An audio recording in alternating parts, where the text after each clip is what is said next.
चलिए आज हम लोग देखते हैं कि वेक्टर क्या होता है और वेक्टर का नोटेशन क्या है, वेक्टर को ऐड कैसे किया जाए। सिंपल एडिशन तो सब लोग जानते हैं, वेक्टर एडिशन में थोड़ा सा चेंजिंग है और उस चेंजिंग को देखेंगे और ये वेरीफाई करेंगे कि सिंपल एडिशन और वेक्टर एडिशन में क्या डिफरेंस होता है। कहा गया कि वेक्टर हमारे पास रिप्रेजेंट करता है उस क्वांटिटी को जिसमें डायरेक्शन इम्पोर्टेंस है, जिसमें डायरेक्शन का महत्व है, तो वहाँ पर वेक्टर लगाएंगे हम। जैसे फोर्स है तो वो वेक्टर क्वांटिटी है, क्योंकि ये महत्वपूर्ण उसमें है कि आप किस डायरेक्शन से फोर्स लगा रहे हो। फोर्स का डायरेक्शन बदल दोगे, अमाउंट वही रहेगा, तो उसका रिजल्ट कुछ और आने वाला है।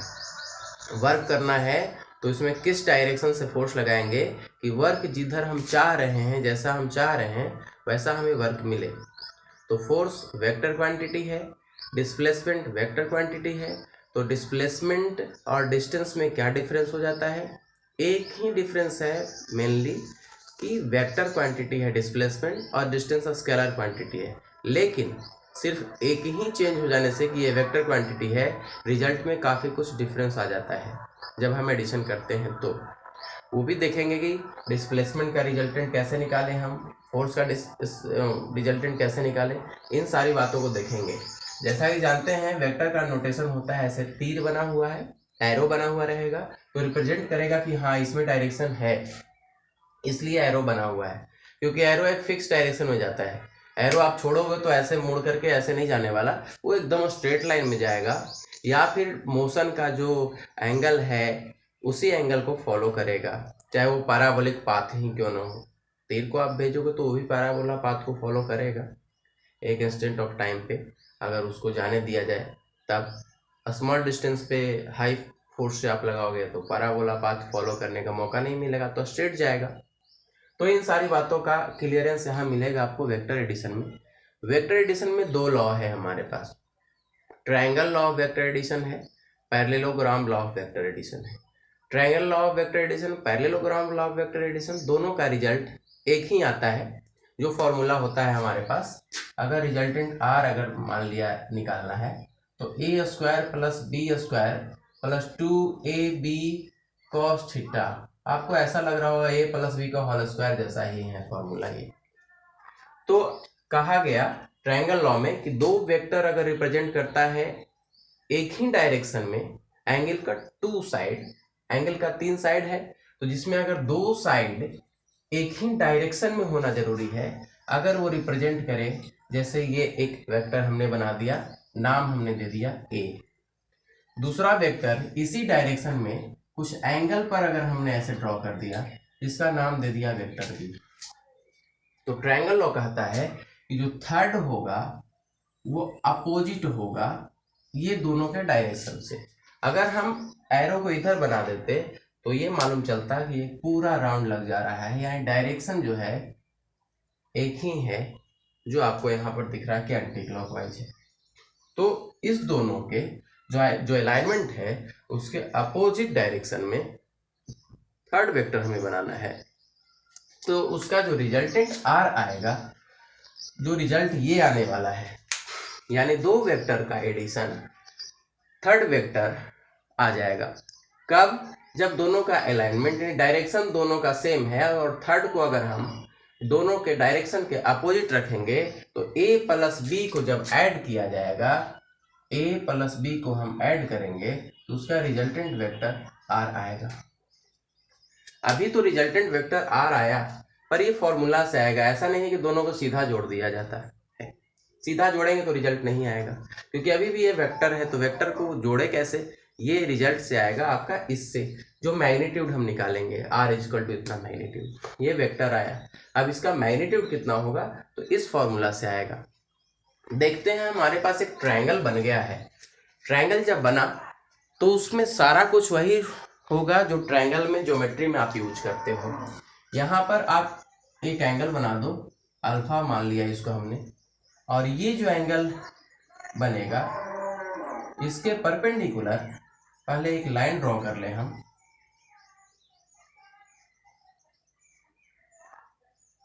और ये एंगल थीटा होगा।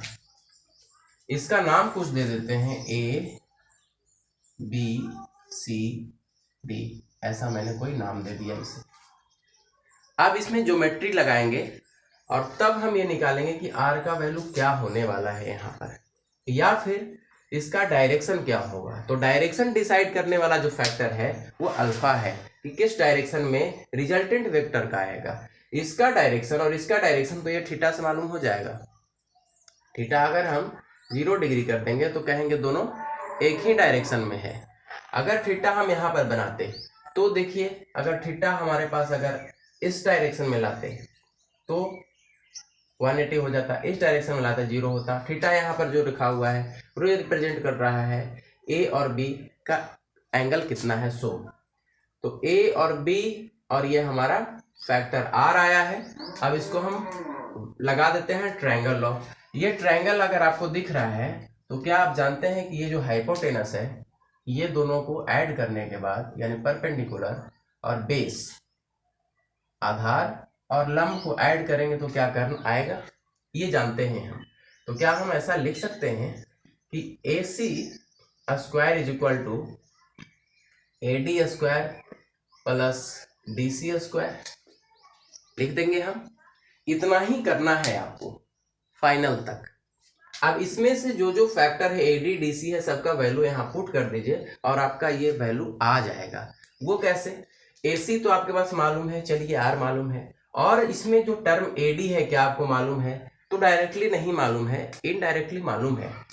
AD कितना है, तो AD जो है वो AB प्लस BD है। AD तो सीधा मालूम है कि वेक्टर है, पर इसको क्या लिखें, तो ये जो फैक्टर हमारे पास आएगा वो B cos थीटा आएगा, B cos थीटा आएगा, और ये B sin थीटा आएगा। कुछ लोग सोचेंगे कि ये B cos theta B sin theta कैसे आ गया, ठीक है देख लीजिए। ऐसे ये सब चीज तो मालूम होगा ही आप लोगों को। B cos थीटा आया, हमने कई बार चर्चा भी किया है, कई न्यूमेरिकल्स हमने बताया है, कि ये जो कंपोनेंट आएगा, अगर मोशन में ही हमने बताया था तो ये कंपोनेंट B cos थीटा होता है, ये sin थीटा होता है, और एक्सप्लेनेशन भी हमने दिया था। जैसे ये जहां पर भी ऐसा एंगल आया तो आप साइन लोगे कॉस लोगे, ये इस पे डिपेंड करता है। आपको निकालना क्या है BD, आपको निकालना है BD, तो BD साथ में होना चाहिए और साथ में वो फैक्टर होना चाहिए जो मालूम है। तो मालूम क्या है, हाइपोटेनस, यानी हाइपोटेनस मालूम है और साथ में बेस मालूम है। P तो यहाँ चाहिए नहीं आपको, तो आप क्या लिखोगे इसको, यहाँ पर अगर आप cos थीटा लोगे तभी ये दो चीज इसमें सम्मिलित होगा। कौन कौन सा चीज, तो बेस और हाइपोटेनस। जिसमें आपको हाइपोटेनस मालूम है, B मालूम करना है, तो क्या हो जाएगा B is equal to cos और हाइपोटेनस हो जाएगा। तो हाइपोटेनस क्या है, B है, तो क्या हम इसको B cos थीटा नहीं लिखेंगे, B cos थीटा लिखेंगे ना इसको, ये हो जाएगा हमारे पास ये। यानी अगर आप इसको ऐसे cos theta is equal to लिखोगे तो क्या लिखोगे BD, और डिवाइडेड बाय क्या लिखोगे BC लिखोगे। यानी BD इज इक्वल टू आपको निकालना है, यही ना BD निकालना है, तो BD इज इक्वल टू क्या होगा, तो BC cos थीटा होगा, BC cos थीटा, और BC इज इक्वल टू क्या है B है, तो क्या B cos थीटा नहीं होगा। सेम यहाँ पर भी B sin थीटा आएगा हमारे पास, क्योंकि ये दोनों फैक्टर हमारे पास मालूम है, इसी को निकालना है और ये मालूम है। तो इसमें कौन सा लगाएं, साइन कॉस टेन, जो मर्जी है लगा दीजिए आप, लेकिन आप लगाएंगे तो साइन थीटा ही लगाएंगे, कॉस थीटा लगाएंगे तो ये वाला फैक्टर मिलेगा। इसलिए ये दोनों के साथ रिलेशन साइन थीटा का है, इसीलिए साइन थीटा वहां लग गया।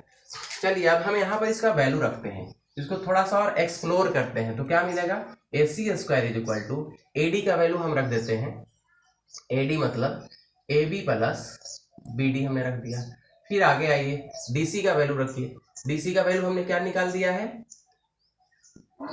सबका स्क्वायर है और यह स्क्वायर होने वाला है।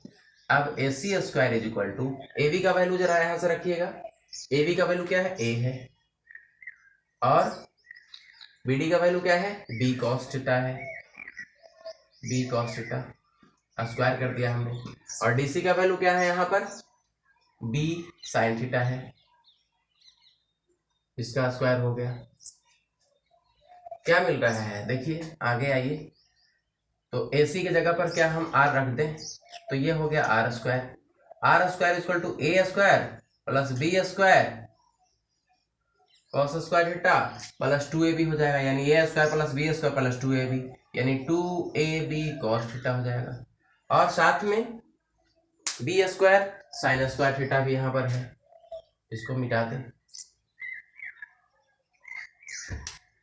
Plus b square sine square theta, b square sine square theta. अब इसमें आप एडिशन कर दीजिए जैसे आपकी मर्जी, इसको ऐसे छोटा करेंगे तो आपको ये दिखेगा a square plus b square common ले लिए तो cos square theta plus sine square theta, तो sine square theta plus cos square theta क्या होता है, cos square theta plus sine square theta, ऐसे लिखे चाहे ऐसे लिखे, प्लस 2ab कॉस थीटा। क्या मिल जाएगा, क्या इसका वैल्यू 1 होता है, इसका वैल्यू 1 हो गया, तो क्या मिला a square plus b square plus 2ab cos theta, यानी r इक्वल टू क्या आया, a square plus b square plus 2ab cos theta, यानी इसका अंडर रूट। ये वैल्यू याद रखना है, ये हमेशा काम आएगा आपके रिजल्टेंट वेक्टर निकालने के लिए। पैरेललोग्राम लॉ में भी यही आएगा, ट्रायंगल लॉ में भी यही आता है, तो इसको याद करना महत्वपूर्ण है। डेरिवेशन तो चलिए समझ लेना चाहिए, पर इससे ज़्यादा जरूरी है कि इसका यूज हम कैसे करें, ये महत्वपूर्ण होता है। पहले हम इसका डायरेक्शन निकाल लेते हैं। डायरेक्शन अल्फा बताएगा ये किधर है।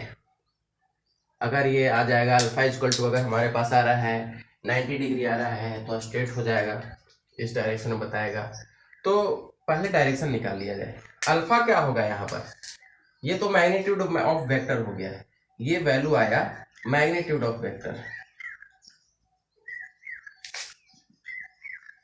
यानी वेक्टर को अगर एडिशन करना है 10 न्यूटन का फोर्स है, और अगर कुछ एंगल दिया है तो आप इससे लगा लोगे तो आ जाएगा कितना फोर्स लगेगा। अब किधर लगेगा इसकी जानकारी अगर चाहिए तो उसके लिए क्या करें हम यहाँ पर देखेंगे कि अल्फा है और रिजल्टेंट आपको निकालना है, तो कौन से फैक्टर में रिजल्टेंट आता है। ये देखिए आपके पास मालूम तो दो ही चीज है, आप तो बाद में मालूम चला, यानी मालूम है आपके पास बेस, मालूम है हाइपोटेनस।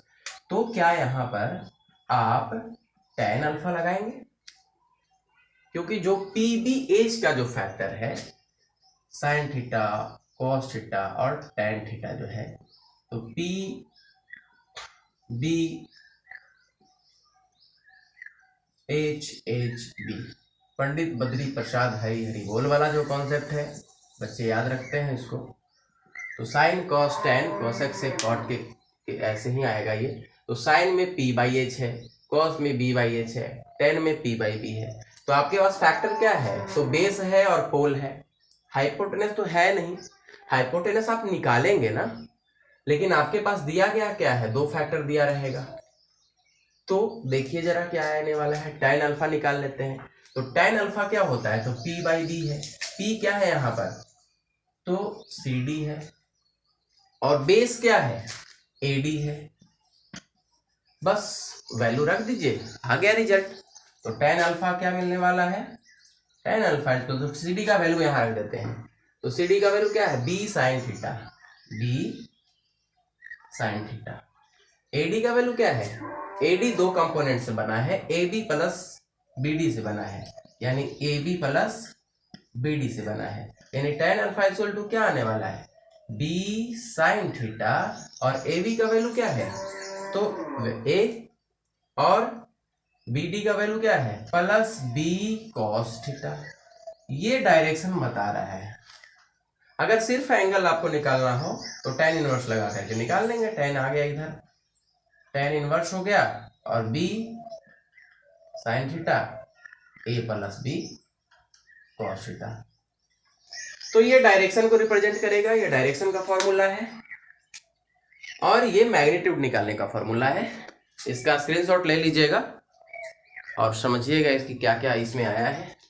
ये आपका डेफिनेशन, अगर चाहेंगे तो ये डेफिनेशन लिख लेंगे आप। मेन कुछ नहीं किया गया इसमें, सिर्फ हमने दो वेक्टर ले लिया, दो एक ही डायरेक्शन में होना चाहिए, तो थर्ड को हम डायरेक्शन बदल करके रखेंगे। डायरेक्शन को अगर हम इधर रख देंगे तो फिर ये वेक्टर इसके साथ डायरेक्शन में, फिर ये इसके साथ डायरेक्शन में, तो प्रॉब्लम हो जाएगा निकालना। अब इसका यूज कैसे किया जाए, ये तो वेक्टर का चलिए हमारे पास डायरेक्शन भी आ गया, वेक्टर का हमारे पास मैग्नीट्यूड भी आ गया। अब हम इसका यूज कैसे करें, देखिएगा कि एक फैक्टर इसमें दिख रहा है यहाँ पर ए और बी और आर जो आ रहा है हमारे पास। हम चाहते हैं कि इसके एंगल को 90 डिग्री अगर हम करते हैं, 90 डिग्री कर दे, तो जो सिंपल एडिशन होता है ना, जो हाइपोटेनस आप निकालते हो वो आ जाने वाला है। मान लिया जाए कि वेलोसिटी है और हम जा रहे हैं वेलोसिटी से नॉर्थ साउथ ईस्ट वेस्ट, यानी वेस्ट ईस्ट में हम जा रहे हैं, मान लिया जाए 10 मीटर पर सेकेंड से। और फिर हम यहां से फिर हम इधर चले गए, ये 10 मीटर पर सेकेंड में चले गए, तो हमारा जो रिजल्टेंट वेलोसिटी होगा वो ये बताएगा, ये रिजल्टेंट वेलोसिटी बताएगा। तो कौन से फॉर्मूले से लगा लेंगे, किससे आ जाएगा, ये एंगल यहाँ पर दिख रहा है, कितना एंगल आ रहा है, ये 90 डिग्री एंगल है। कितना एंगल है, 90 डिग्री एंगल है। तो अगर ये फॉर्मूला आप लगाओगे तो देखिए क्या आएगा, R equal to A square यानी 100 plus B square 100 plus 2ab यानी 2 गुना 10 गुना 10, और cos थीटा का वैल्यू कितना, cos थीटा का वैल्यू, sin थीटा का वैल्यू, सब आपको एकदम याद रखना है। साइन से शुरू होता है, 0 से शुरू हुआ, 90 पर 1 हो गया, और इसका उल्टा हम चलते हैं तो यहाँ से 1 तो 0, तो वैल्यू 0। इसका मतलब इसका कोई प्रभाव नहीं पड़ने वाला है, ये खत्म कहानी। R इक्वल टू 200 यानी 10 रेट 2 यानी अप्रोक्सीमेटली 40 मीटर पर सेकेंड से ही जाएंगे हम। और अगर ऐसे भी अगर आप निकालेंगे तो कितना आता, ये फॉर्मूला 90 डिग्री के केस में ये फॉर्मूला आपने लगाया तो इतना ही आया। और अगर आप फॉर्मूला ये भी अगर लगाते तो क्या आ जाता, 10 का स्क्वायर प्लस 10 का square under root H square equal to क्या होता है, तो B square plus P square यानी 200 अंडर रूट यानी 10 रूट 2 यानी 10 और 1.414 मल्टीप्लाई बाई, यानी रिजल्ट अगर 90 डिग्री है तो ये आता है। तो ये एक और इंफॉर्मेशन हो गया कि नहीं हो गया, 90 डिग्री था हमारे पास तो राइट एंगल ट्रायंगल था, तो राइट एंगल ट्रायंगल में हम ये लगाते हैं। लेकिन अगर ट्रायंगल का अलाइनमेंट थोड़ा गड़बड़ हो, ये तिरछा हो जाए, ये यहाँ जो था वो ऐसे हो जाए, ये ना हो करके, तो रिजल्टेंट ये आएगा। तो ये एक और इंफॉर्मेशन आ गया ना इसमें कि अगर राइट एंगल ट्रायंगल में तो निकल गया, और राइट एंगल अगर ट्रायंगल ना हो तो वेक्टर एक और इंफॉर्मेशन लेकर के आता है जिससे कि हम सॉल्यूशन निकाल लेते हैं। मान लिया जाए एंगल अगर 90 डिग्री है, ये 3 है, ये 4 है, तो 3 3 जा 9 और 4 4 जा 16, ये 5 हो जाएगा। और वेक्टर से भी अगर इसका एडिशन करेंगे तो उतना ही आएगा, A square plus B square plus 2ab cos theta लगाएंगे तब भी रिजल्ट उतना ही आएगा। अगर फोर्स की हम बात करें तो फोर्स में भी वही होने वाला है, 10 न्यूटन का फोर्स अगर हम लगा रहे हैं और दोनों इस तरह से है 90 डिग्री, तो रिजल्ट जो आएगा वो उतना न्यूटन आएगा। यानी जो भी वेक्टर आप ऐड करोगे वो इसी फॉर्मूले से ऐड होगा, चाहे कोई भी वेक्टर क्वांटिटी हो, तो वो रिजल्ट रियल में अप्लाई हो रहा है। पहले ये चलो मैथमेटिकली तो आया ही, लेकिन पहले फील किया गया कि सिंपल ऐड करते रहे हैं फोर्स को तो प्रॉब्लम हो रहा है, 10 10 0 भी हो जा रहा है, यानी कुछ फंक्शन नहीं हो रहा है, 0 रिजल्ट आ रहा है फोर्स का। तो उसके बाद ये कॉन्सेप्ट आया होगा लोगों के पास कि हम कैसे इसको जोड़े, क्या जोड़ने का तरीका कुछ अलग होगा। तो एंगल अगर निकालना होगा तो एंगल भी हम निकाल लेंगे। कैसे निकालेंगे एंगल, यहाँ पर आपको दिख रहा है, चलिए इसी प्रॉब्लम में देखें एंगल कितना है, तो 45 डिग्री का एंगल यहाँ पर है। अगर आप इसमें लगा देंगे tan अल्फा तो आ जाएगा आपके पास b sin theta, a plus b cos theta लगा दीजिएगा तो आ जाएगा b sin थीटा, यहाँ 90 डिग्री के केस में है, a plus b cos theta, यानी इसमें तो कुछ होने वाला नहीं है। देखिएगा जरा, इसमें लगा रहे हैं हम यहाँ पर, यानी इसको थोड़ा मिटा दें और तब कर लें। ये फॉर्मूला लिख लिया है ना आप लोगों ने।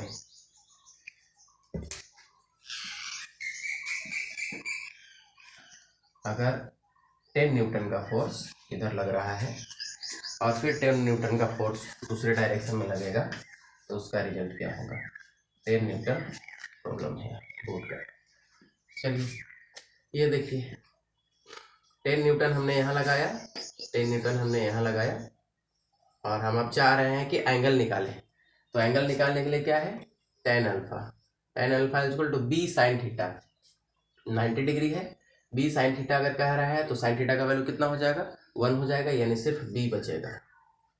और क्या, और a प्लस a का वैल्यू कितना है 10, b cos थीटा।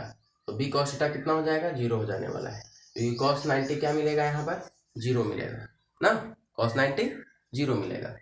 तो ऐड क्या हो रहा है, तो tan अल्फा 10/10 हो रहा है, यानी देखिए 10/10 मतलब 1 हो जा रहा है। क्या यहाँ 45 डिग्री है इस एंगल को, क्या tan 45 का वैल्यू 1 आता है, दिख रहा है, क्लियर विजन नहीं हो रहा है। हम प्रैक्टिकल इम्प्लीमेंटेशन दिखाना चाह रहे हैं कि क्या tan अल्फा होना सही तो है ही, तब तो हम इसको पढ़े जा रहे हैं, नहीं तो क्यों पढ़ते। ये फुल प्रूफ है, इसमें तो डाउट का कोई सवाल ही नहीं है। हाँ, अब हमें समझना है कि हम इसका यूज कैसे करें, कैसे यूज होगा इसका, तो समझ में आ गया होगा। tan अल्फा इक्वल टू 1 आ रहा है, वेरीफाई हो गया कि हाँ tan 45 डिग्री यहाँ पर है, 45 डिग्री यहाँ पर है, 45 डिग्री यहाँ पर है, ये हमने निकाला है। अब इसमें क्या है कि वेक्टर का वैल्यू अगर बढ़ जाएगा तो एंगल भी अलग हो जाएगा। तो इन सारी बातों का हमने देखा और फिर देखते हैं अभी क्या होने वाला है।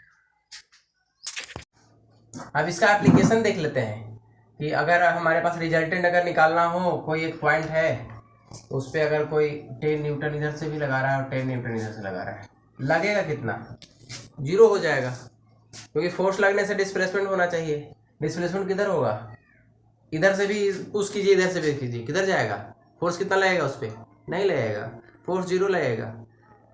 ऐसे अगर कहोगे ना प्रैक्टिकली तो कहोगे नहीं ये तो दोनों तरफ से दबा रहा है तो फोर्स उस पर लग जाएगा डबल। तो फोर्स से डिस्प्लेसमेंट होना चाहिए, या फिर अपोजिट अगर फोर्स कर दे रहा है, जैसे 10 न्यूटन मान लिया हम लगा रहे हैं इसे और 10 न्यूटन बॉडी लगाता है, तो रिजल्ट क्या होता है, 0 होता है ना। जितना हम इस पे फोर्स लगा रहे हैं उतना ये हम पे फोर्स लगा रहा है, तो क्या 20 न्यूटन हो गया, रिजल्ट तो 0 आया ना, क्योंकि फोर्स जब लगेगा ना तो डिस्प्लेसमेंट होना शुरू हो जाएगा। कोशिश कर रहा है कि 10 न्यूटन हम लगा रहे हैं, 10 न्यूटन वो भी लगा रहा है, कोशिश किया बराबर कर दिया, वो बैलेंस कर दिया, यानी फोर्स जो लग रहा है वो 0 हो जा रहा है क्योंकि इक्वल लग रहा है उधर से। तो मान लिया 10 न्यूटन हमने लगाया, 10 न्यूटन हमने लगाया इस पर, तो थर्ड लॉ क्या कहता है 10 न्यूटन वो भी लगाएगा, तो ये 10 न्यूटन इधर से भी लगा रहा है, तो लगेगा क्या, रिजल्टेंट क्या हो जाएगा, 0 हो जाएगा। क्योंकि फोर्स अगर मान लिया बॉडी नंबर 1 लगा रहा है 2 पर और बॉडी नंबर 2 लगाएगा 1 पे, दोनों का डायरेक्शन अलग होगा तो 0 हो जाएगा वैल्यू उसका। तो ये देखिए कि कैसे 10 न्यूटन लगा रहा है वो 0 कैसे होगा, 10 न्यूटन 20 कैसे होगा, 10 न्यूटन 15 17 18 कैसे होता है, इस फॉर्मूले से इसको देख लेते हैं। तो अब इसमें लगा देते हैं वैल्यू, रिजल्टेंट क्या होने वाला है, तो रिजल्टेंट होगा a² यानी 100, b में हमने रख दिया 10 का वैल्यू यहाँ रखे तो फिर से 100 हो गया, फिर से हमने 2 रखा, 2 गुना 10 गुना 10, कॉस कितना है, कॉस 180 है यानी -1 हो गया। -1 होने से क्या होने वाला है, देखिए पूरा का पूरा ग्राफिक चेंज होने वाला है, 200 माइनस 2 गुना माइनस है तो माइनस आ गया ना, 10 10 का 100 200 हो गया। देखिए जरा वैल्यू क्या आया, 0 न्यूटन, फोर्स कितना लगा, 0 न्यूटन। अब इसको आप, इसीलिए ना हमने कहा है कि वेक्टर को आप उठा करके कहीं भी रख सकते हो उसी डायरेक्शन में, इसको उठा करके ना इसके साथ कंबाइन कर दो, इसके टेल के साथ कंबाइन कर दो, तो टेल कॉम्बिनेशन, इसीलिए हेड कॉम्बिनेशन टेल कॉम्बिनेशन दोनों एक ही आता है, पर एंगल के का लफड़ा है, मैंने इसकी चर्चा कर दी है, उसके चलते नहीं करते। तो 10 को हम उठा करके यहाँ कर दें, यानी फिगर हमारे पास अगर ऐसा बन जाए, 10 न्यूटन से कोई इधर लगाएगा, 10 न्यूटन से इधर खींचेगा, कितना फोर्स लगेगा हमारे पे, 0 न्यूटन। अगर 20 न्यूटन लगता तो हम अपने पोजीशन से हट जाते ना, तो उतना ही। मान लिया कोई मुझे पुश कर रहा है तो अगर इधर से पुश कर रहा है तो हम उसके अपोजिट फोर्स लगा करके हम पुश नहीं हो रहे हैं, तो कितना हो जा रहा है रिजल्टेंट 0 हो जा रहा है। 10-10 एक दूसरे को बैलेंस कर दे रहा है, अपोजिट डायरेक्शन में हो रहा है। इसीलिए अब सेम डायरेक्शन में अगर फोर्स लगाओगे तब ना काम होगा। मान लिया कार जो है 10 न्यूटन से कोई उधर से खींचे, 10 न्यूटन से हम खींचे, कार किधर जाएगा? कितना ही जाएगा, कहीं भी नहीं। अब वो मेरी तरफ आ जाए, दल बदल के मेरी तरफ आ जाए और आप पुश करेंगे तो अब जाएगा तेजी से। तो अगर 10 न्यूटन इधर लगा रहा है और पीछे से और उसी के सपोर्ट में, यानी 10 न्यूटन से कोई खींच रहा है और 10 न्यूटन से कोई पुश कर रहा है इस पार्ट पे, तो कितना न्यूटन का फोर्स लगना चाहिए? 20 न्यूटन लगना चाहिए। 10 न्यूटन का फोर्स तो 20 न्यूटन लगेगा। तो क्या ये फुलफिल कर रहा है? ये फॉर्मूला लगाएंगे तो आएगा, बिल्कुल आएगा। क्योंकि ये देखिए यहाँ पर अगर हम रख दिए R इक्वल टू 10 न्यूटन यानी 100 प्लस 2 10 10। देखिए यहाँ बाकी सब तो वही होने वाला है, एंगल को सिर्फ देखना है कि एंगल कितना आ रहा है। तो cos 0 डिग्री का वैल्यू 1 होता है, तो R इक्वल टू कितना हो गया? 200 हो गया, और इधर भी 200 ऐड हो रहा है साथ में, तो कितना हो जाएगा? 400 हो जाएगा। और 400 का रूट निकालेंगे कितना होगा? 20 न्यूटन होगा। तो 20 न्यूटन वैल्यू आ रहा है। अगर हम इसमें से एक और देख लें कि अगर हमारे पास कोई बॉडी है इस तरह का, जो एक इधर लगा रहा है फोर्स और दूसरा इधर लग रहा है फोर्स, तब क्या रिजल्ट होने वाला है? एक बॉडी इधर जा रहा है, दूसरा इधर जा रहा है, तो लग ये रहा है कि ये बॉडी यहां जाना चाहिए, यही ना लग रहा है। और कॉम्बिनेशन भी तो हमारे पास यही आया है, तो ये इधर जाएगा। अब देख लेते हैं उसको। मान लिया जाए कि 10 न्यूटन यहाँ लगा और 10 न्यूटन यहाँ लगा, बाकी सब तो वही होने वाला है, यानी 200 तो वहीं जाएगा। और 200 यानी अगर धीरे से आराम से समझना है तो ठीक है, 100 + 100 a² + b² और प्लस 2 10 10। यहाँ पर सिर्फ एंगल को देखना है क्या हो रहा है। एंगल कितना आ गया? ये 90 डिग्री है, तो cos 90 का वैल्यू कितना होता है? 0 होता है, कोई इफेक्ट नहीं डालने वाला, ये 0 कर देगा। तो आएगा क्या? तो 200, क्योंकि ये वैल्यू तो 0 हो गया, तो 0 से आप इसमें मल्टीप्लाई कर दोगे तो ये तो खत्म हो गया कहानी cos 90 के केस में। तो 200 आया, यानी कितना वैल्यू हो गया ये? तो 10√2। तो इसका √2 का वैल्यू कितना होता है? 10।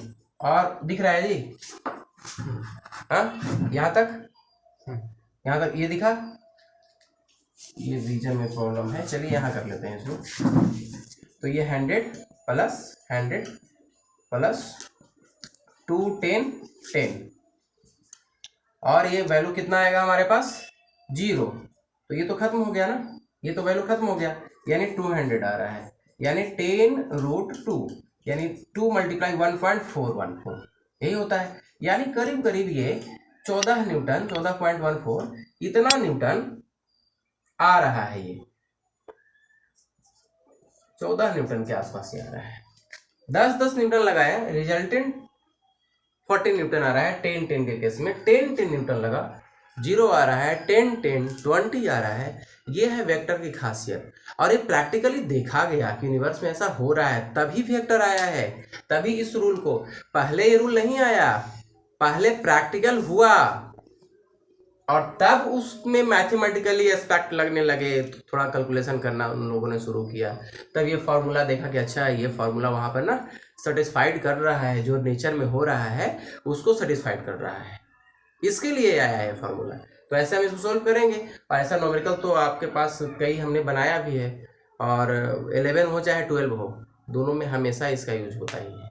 ये ज़रूरी है, ये फार्मूला याद रखना है और इसका एप्लीकेशन भी जानना है, कैसे हम इसका यूज करें। ठीक है, थैंक यू।